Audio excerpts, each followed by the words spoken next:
નમસ્કાર. The orbit affair ચેનલમાં આપનું સ્વાગત છે. આજે 10 ડિસેમ્બરના મહત્વપૂર્ણ કરંટ અફેર ડિસ્કસ કરીશું. ભારતનું પ્રથમ સ્વદેશી હાઇડ્રોજન ફ્યુલ સેલ વેસલ ક્યારે લોન્ચ થયું? 11 ડિસેમ્બર. તે ક્યાંથી લોન્ચ થયું? વારાણસીના નમો ઘાટ પરથી. લોન્ચ કરનાર કોણ હતું? કેન્દ્રીય બંદર, શિપિંગ અને જળમાર્ગ મંત્રી સર્બાનંદ સોનવાલ. સેલ વેસલ બનાવનારનું નામ છે કોચિન શિપયાર્ડ લિમિટેડ અને તે પ્રોજેક્ટ હરિત નૌકા પહેલ હેઠળ થયો. સેલ વેસલનું ઉત્સર્જન ઝીરો કાર્બન એમિશન પર છે, મતલબ નો CO2 નો O2. એશિયન યુથ પેરાગેમ્સ 2025 ક્યાં યોજાયો? દુબઈમાં. તે ક્યારે યોજાયો? 7 ડિસેમ્બરથી 14 ડિસેમ્બર. તેમાં ભારતના અબ્દુલ કાદિર ઇન્દોરીએ કયા ઇવેન્ટમાં 2 ગોલ્ડ જીત્યા છે? પેરાસ્વિમિંગ. અબ્દુલ કાદિર ઇન્દોરીએ પેરાસ્વિમિંગમાં 2 ગોલ્ડ જીત્યા છે. 2021માં આ સ્પર્ધા બહેરીનમાં યોજાઈ હતી. 2025માં દુબઈએ બીજી વાર હોસ્ટ કર્યું છે. પ્રશ્ન નંબર 3. રિક સ્વિઝર કયા દેશના ડેપ્યુટી એમ્બેસેડર ફોર ટ્રેડ છે? USA.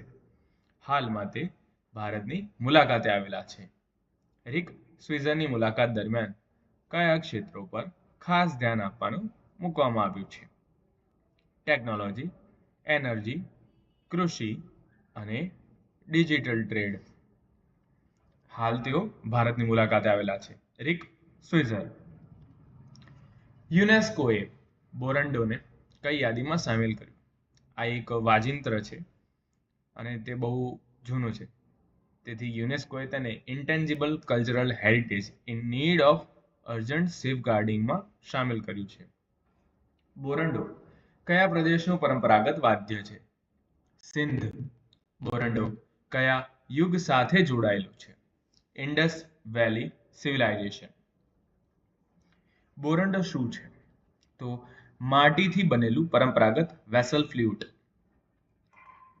આકાર ગોળ, અંડાકાર, માટીનું વાસણ, શ્વાસ જેવી ધ્વનિ, લોકગીતો, પશુપાલન ગીતો અને શિયાળાની સવારમાં વગાડવામાં આવે છે.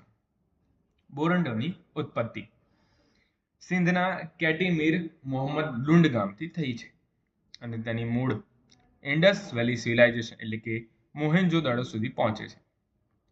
તૈયારી હાથથી બનાવવામાં આવે છે, સૂર્યપ્રકાશમાં સૂકવવામાં આવે છે અને પછી ભઠ્ઠીમાં પકવવામાં આવે છે. સંપૂર્ણપણે પર્યાવરણ મિત્ર છે. જર્મનીએ 8મો men's junior hockey world cup જીત્યો છે. સ્થળ છે mayor Radhakrishna stadium, Chennai, Bharat. Final ટીમો જર્મની વિશે સ્પેન. શૂટઆઉટનું પરિણામ જર્મની 3, સ્પેન 2. વિજેતા છે જર્મની, જેમણે 8મો ખિતાબ જીત્યો છે. જર્મનીએ સ્પેનને હરાવીને. ગોલકીપર જેસ્પર ડિટ્ઝરે શૂટઆઉટ પરિણામમાં સ્પેનના 2 શાનદાર ગોલ બચાવ કરીને પ્લેયર ઓફ ધ ફાઇનલ પણ બન્યો છે. હાલમાં જર્મનીએ 8મું men's junior hockey world cup જીત્યો છે. છઠ્ઠું, ગ્લોબલ AI શો 2025 ક્યાં યોજાશે? અબુધાબી. ગ્લોબલ AI શો 2025 નો મુખ્ય ઉદ્દેશ શું છે? AI નવીનતા અને ઉદ્યોગોને એકત્ર કરવું. UAE નું વિઝન. અબુધાબી AI અને ટેકનોલોજી ક્ષેત્રે વૈશ્વિક હબ છે. QS વર્લ્ડ રેન્કિંગમાં 20મા ક્રમે આવેલી કઈ ઓસ્ટ્રેલિયન યુનિવર્સિટીને ભારતમાં કેમ્પસ ખોલવાની મંજૂરી મળી છે? University of New South Wales. University of New South વેલ્સનું કેમ્પસ ભારતમાં ક્યાં ખુલશે? બેંગ્લોરમાં. University New South Wales campus ભારતમાં ક્યારે શરૂ કરવામાં આવશે? ઓગસ્ટ 2026માં. University of New South Wales campus ભારતમાં મંજૂરી કોણે આપી છે ખોલવાની? યુનિવર્સિટી ગ્રાન્ટ્સ કમિશન દ્વારા.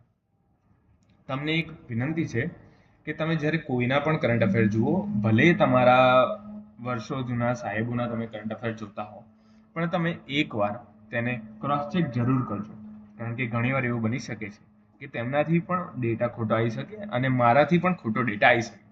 તેથી કરંટ અફેર કોઈ મૂકે તો તેના પર આંધળો ભરોસો કરીને તૈયાર ના કરશો. એકવાર ક્રોસ ચેક જરૂર કરજો. UNEA 7 ક્યાં યોજાઈ રહ્યું છે? નેરોબી. UNEA 7 નો મુખ્ય વિષય શું છે? Strengthening multilateralism for climate action and nature protection. UNEA 7 માં કેટલા દેશો ભાગ લઈ રહ્યા છે? 193. UNEA 7 માં ભારતનું પ્રતિનિધિત્વ કોણ કરે છે? પર્યાવરણ, વન અને હવામાન પરિવર્તન મંત્રાલય. હવે તે તરફથી કોણ ગયું છે તે પણ કમેન્ટ સેક્શનમાં જરૂર બતાવજો. પ્રશ્ન નંબર 9. સ્ક્વોશ વર્લ્ડ કપ 2025 ની મેજબાની કયો દેશ કરી રહ્યો છે? ભારત. સ્ક્વોશ વર્લ્ડ કપ 2025 ક્યાં યોજાશે? ચેન્નઈ. સ્ક્વોશ વર્લ્ડ કપ 2025 નું આયોજન કોણ કરે છે? WSF અને SRFI. સ્ક્વોશ વર્લ્ડ કપ 2023 પણ કયા શહેરમાં યોજાયો હતો? ચેન્નઈ. વર્લ્ડ સ્ક્વોશ ફેડરેશન અને SRFI ની ફૂલ ફોર્મ છે squash rackets federation of India. 10મો. C-1307 સુપર હર્ક્યુલિસ વિમાન માટેનું નવું MRO સેન્ટર ક્યાં સ્થાપિત થયું છે? બેંગ્લોર. MRO સેન્ટર કઈ કંપનીઓના સહયોગથી બનશે? Lockheed Martin plus Tata advance system limited. C-1307 super Hercules વિમાનનો મુખ્ય ઉપયોગ શું છે? ટ્રાન્સપોર્ટ અને સ્પેશિયલ ઓપરેશન. IAF પાસે કેટલા C-1307 વિમાનો છે? 12+. ચૂંટણી આયોગે તમામ માન્ય રાજકીય પક્ષોને પોતાના પક્ષના બંધારણની નવીનતમ નકલ કેટલા દિવસમાં જમા કરવાનું કહ્યું છે? 30 દિવસ. કારણ શું છે? પક્ષોની આંતરિક લોકશાહી સુનિશ્ચિત કરવી, પારદર્શિતા અને જવાબદારી વધારવી, પક્ષના બંધારણમાં થયેલા ફેરફાર સુધારાઓની નોંધ રાખવી. ધન્યવાદ. લાઈક અને સબસ્ક્રાઇબ જરૂર કરજો અને ડેટા ક્રોસ ચેક કરવાનું રાખો.